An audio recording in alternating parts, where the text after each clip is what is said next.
I'm all for trying all these exercises, all these different exercises out there, trying it for yourself and see how it goes. And I've kind of done that. I've done over the course of my journey, I've tried everything. I've played with all sorts of parameters, all sorts of periodization ideas. I've tried it all. You know, over the last 4 years, I've kind of stuck with certain things like, you know, training every day, squatting every day. It's kind of ignited something within me that I fell in love with, essentially. It might not be for everyone, but for me, it definitely has been something that has made training into a quest that I never thought I'd be on.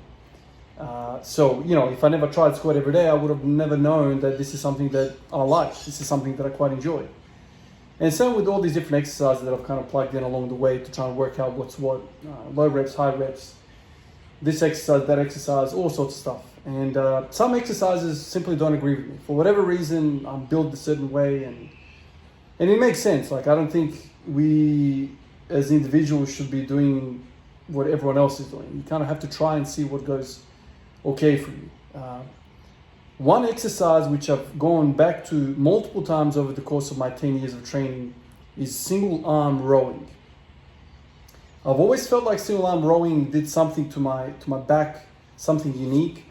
And it's kind of always been in my mind something that I'm going to get back to eventually. And this time around, the last week or so, since identifying that my upper back is weak in the squat, I want to kind of bring it up, I've tried with all sorts of rowing, all sorts of, you know, overhand, underhand, rowing, barbell. I've tried pull-ups. I've started doing single arm rows, all sorts of rows. And again, I get reminded that some exercises are not meant for me for whatever reason.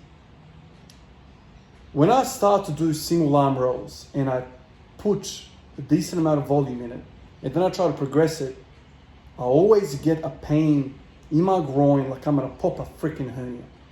I don't feel that sensation with anything else other than that single arm rowing on the bench with one knee up, one arm on my elbow on the knee.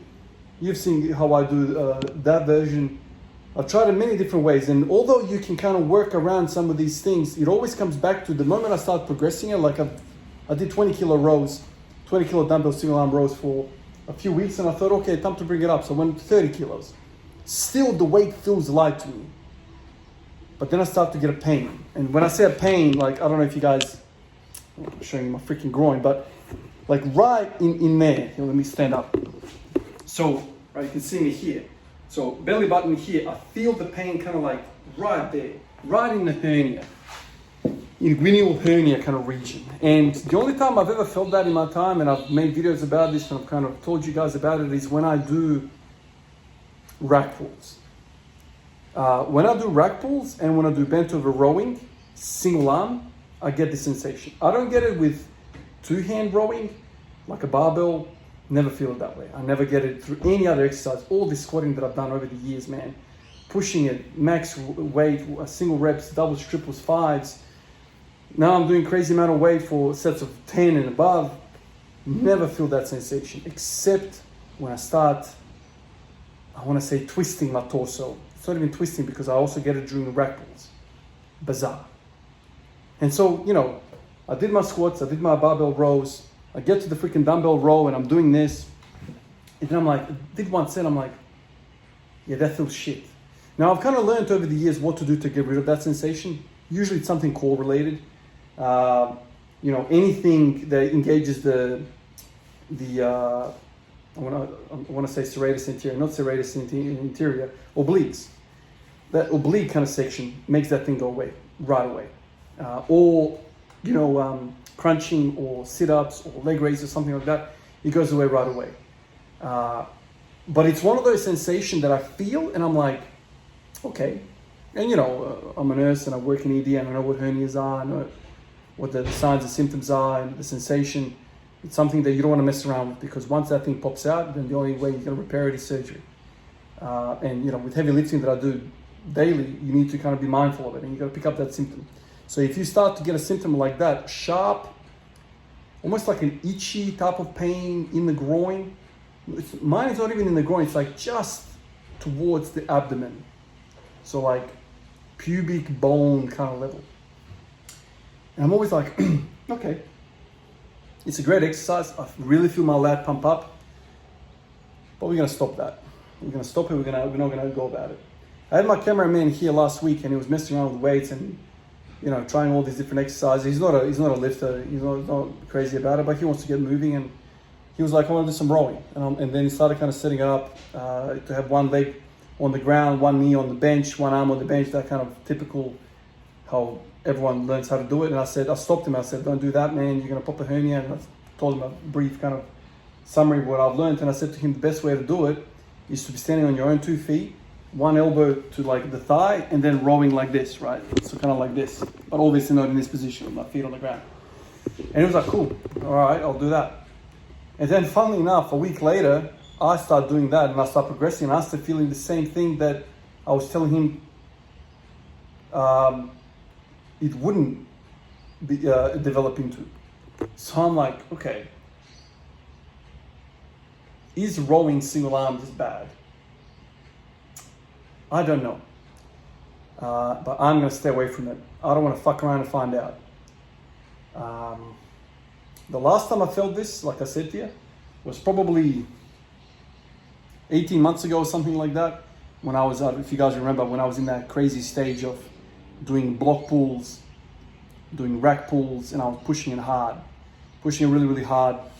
And then I started getting that feeling that I went into like overdrive of ab training to kind of correct that. There's like a whole freaking series of videos about that. So let this be, if you're listening to this, let this be a little bit of a warning from a fellow lifter. Be very, very mindful of what you're feeling. I would recommend you not to do single arm rowing, even though it's a kick-ass lat exercise and upper back exercise. There's something going on with the abdomen. My theory with it is rowing in general is a funky exercise because there is a point at the top of the lift where the weight becomes, let's say, weightless because of momentum. You're pulling it, then like right at the top, there's a change of direction of weight. It doesn't go up anymore, it starts to go down. There's a split second of weightlessness, if you want to say, in your hands when you're rowing, right? Now, I'm talking about bent over rowing, like this, right? Let's just say with the barbell. And for that moment, tension leaves the body because there's no weight in your hands in that split second. And then obviously the weight starts to load up again because gravity starts to return it. The eccentric phase of the lift starts. And then there's kind of like a catching the weight moment. It's not exactly a catching, it's a split second. And I reckon there is almost like a momentary period where you let go of your bracing and you try to breathe. Obviously, we all know that you can't breathe through a Valsalva maneuver. So when you're squatting, you go, and then you squat. Now, the really good thing about the squat is that when you finish the rep, you're essentially vertical. The weight is going straight to your skeletal system. You are not loaded. Your core is not loaded. You can breathe. But in a bent over row, you are bent over. Never at any point in that lift are you safe to take a breath because you're constantly loaded. Constantly freaking loaded. And because of that, and because of the diaphragm going up and down as you're breathing, pressures in your intra-abdominal space start to go, okay, you want me to tense while you're taking this deep breath, where's the pressure going to go? So you let go of your diaphragm, you let go of your Valsalva maneuver, and this is where pressure can be exerted into different spots of the abdomen, and your bowel can start to protrude or threaten a protrusion through your abdominal wall, which is called a hernia. So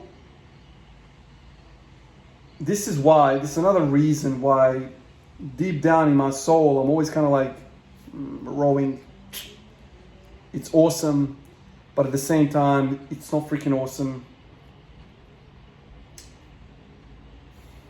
Love-hate relationship. So now, to finish off the exercise, I'm going to go back to farmer's carry, really light. Why farmer's carry? Well, I'm in a farmer's carry stage. I'm not going to be warming up for the following squat session, so I'm not going to be screwing myself up for the next session. But I'm going to try and walk, and I'm going to try and load that oblique. you know, as I'm walking, the obliques are going to have to work as I'm walking with the implements in my hands. So that's going to be my workaround for this sensation to go away. There's many other exercises you can do if you start to get this sensation. Like I said, any hip flexion, so like sit-ups, crunches, or you can do side planks. They're really, really good for the side obliques. You can do suitcase carries. That's another awesome one.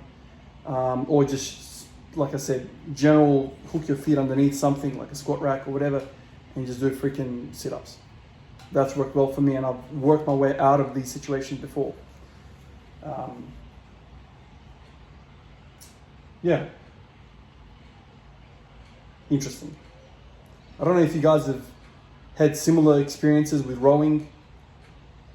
Just be freaking careful. The last thing you want is an injury.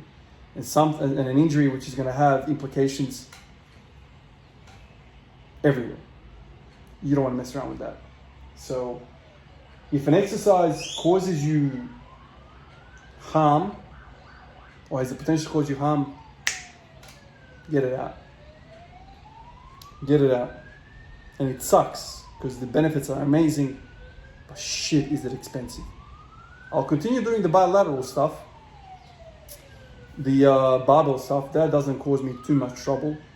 As soon as I went one set with that, I was like, radio. Feeling that on the right, and it's always on the freaking right side. Isn't that interesting? Anyway, let me get back to some